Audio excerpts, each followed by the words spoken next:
So I'm Craig Collins, and this is the What the Warehouse Show.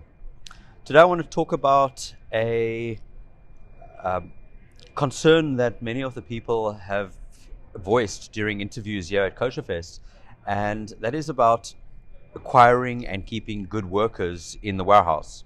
So most of the people have indicated that this is an issue for them, and finding good quality workers.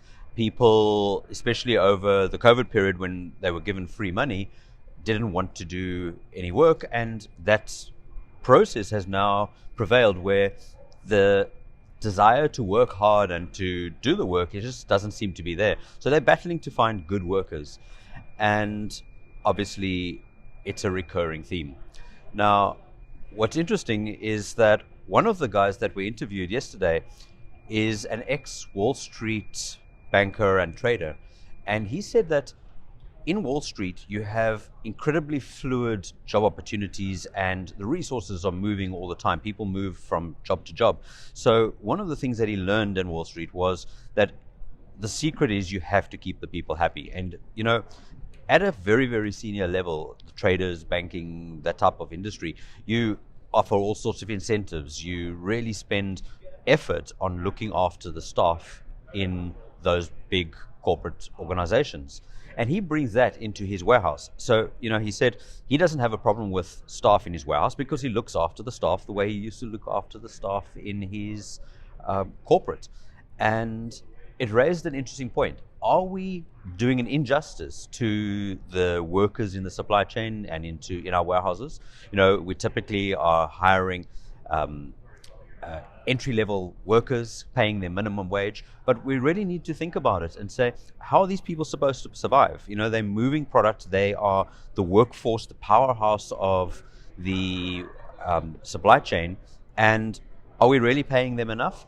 And how can we apply the principles of corporate to the worker in the warehouse? So one of the things that, obviously one of the counters to that is that the cost of labor drives up the cost in the supply chain, cost in the warehouse. Now, if that's going to be the case, well, how do we mitigate against those costs?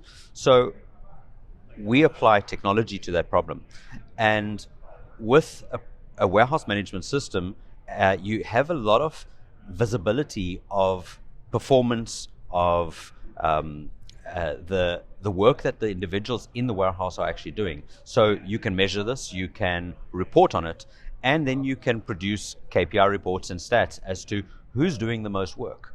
Now, this has a number of side effects in that you can incentivize and motivate staff.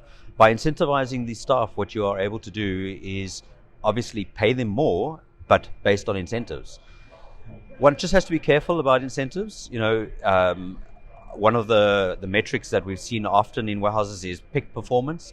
And what happens is you incentivize people for picking at higher speed, but always be careful of those types of metrics because there's always a counter or downside to that.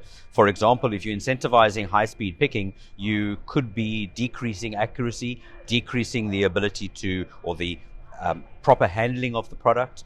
And I've often seen that when you drive pick performance up, your product quality reduces. So be careful what you measure, be careful of the KPIs, but these warehouse systems are able to do this. And then just a final point, a lot of people are concerned about the theft in the warehouse, about who's doing things incorrectly, and as a result, how can we take disciplinary actions for the staff so we can get rid of the staff that are not performing well. Again, the warehouse system is recording transactions, and linking that back to your security camera systems allows you to pinpoint who did a specific task, for example, pick an order incorrectly, then go to the cameras and actually confirm it, and then confront them with the evidence of the lack of performance. So, applying technology, applying these warehouse systems is a great way of bringing the control to the staff, which then allows you to incentivize and then allows you to treat staff better and, in fact, retain the good staff and start to increase the both performance and cost effectiveness of the top staff.